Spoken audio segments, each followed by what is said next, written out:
Need a new heart or liver? Science is making spare parts for humans. The whole idea of tissue engineering is how do you get those cells to actually form the tissue and to carry out the functions of tissue. The directions for a human being are written in code, 3 billion letters long. These instructions tell our bodies how to live, how to grow, how to die. Researchers call this code the sequence.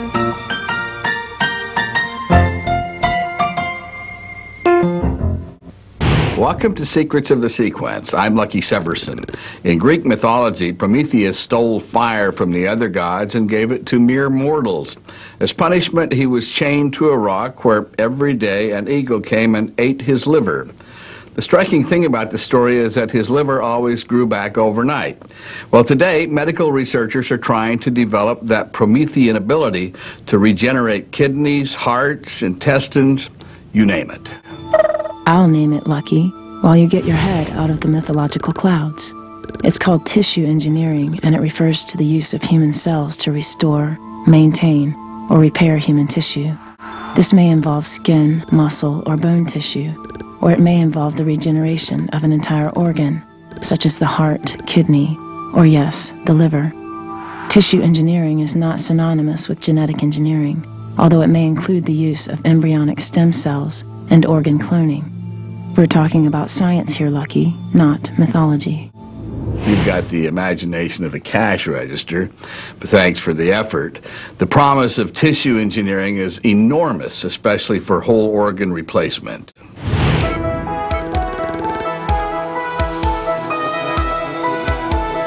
Because the supply of donor organs just cannot keep up with demand, organ replacement has become a major goal. The U.S. Defense Department is funding research into a broad range of tissue engineering for wounded soldiers, from bone, muscle, and skin to vital organs, including the heart.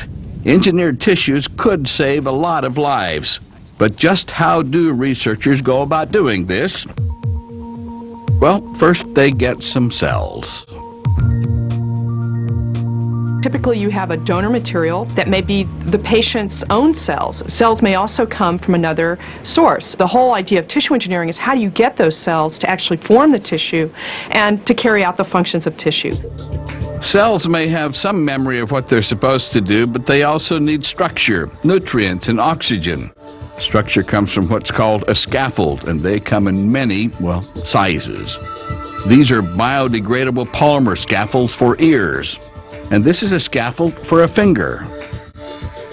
The scaffold gives the cells a structure on which to grow. Without a scaffold, the cells are free-floating, they can't connect with each other, communicate, and form tissue.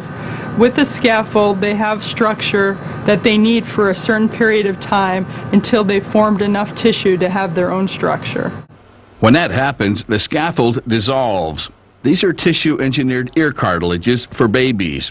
With FDA approval, engineered tissues like these could be used to correct birth defects.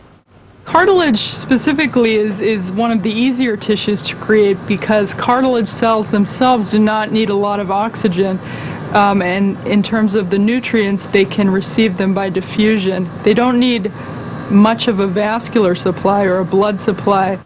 Linda Griffith's lab at MIT has developed another kind of scaffold for liver regeneration, a liver chip.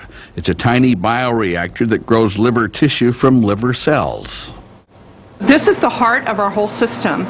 The cells live on the silicon chip that you can see inside there. They live in little tunnels through the chip. And when we're growing the cells, it's hooked to a life support system that pumps culture medium in through here, and it flows across the surface of the chip, and it flows out this exit here. So this is essentially the equivalent of an artery in an organ, and this is the equivalent of a vein. Fluid comes in, gets consumed, oxygen and so forth, and then comes out here. The liver chip lets researchers study how living tissue reacts to diseases of the liver and drugs to treat those diseases. Draper Labs in Cambridge, Massachusetts is using silicone chips to create intricate scaffolds for blood vessels.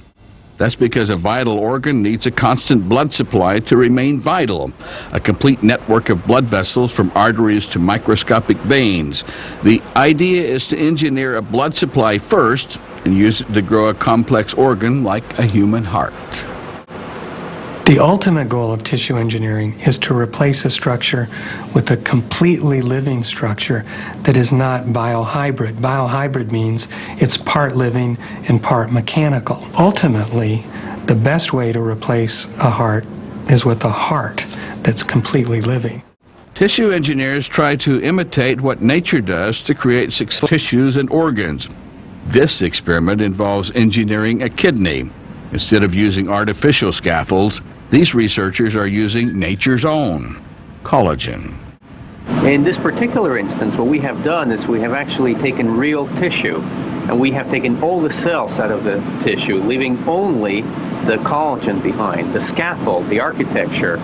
And then what we have done is to seed cells back onto the scaffold, so to regenerate the organ, but using the organ's same architecture. Collagen makes up a lot of the connective fiber and architecture of the human body. Although engineered skin, cartilage, and bone have been around for some years, engineering living tissue for organ repair and replacement is still a work in progress. Many researchers and scientists are hoping to use human stem cells in tissue engineering. They can be used to make any tissue in the body. The cells know what to do. The cells know exactly what to do. All you have to do is put them in the right environment. They have all the genetic material necessary to become what they will become. So all they need is to have the right cues. Recently, researchers at the Massachusetts Institute of Technology grew functioning blood vessels out of human embryonic stem cells that could prove an ideal means of tissue regeneration. The Secrets of the Sequence teaching materials were developed at Virginia Commonwealth University with funding from the National Academy of Sciences and the Pfizer Foundation. The original public television series, Secrets of the Sequence, was produced by Ward Television with funding from Pfizer, the Pfizer Foundation, Oracle, and the Council for Biotechnology Information.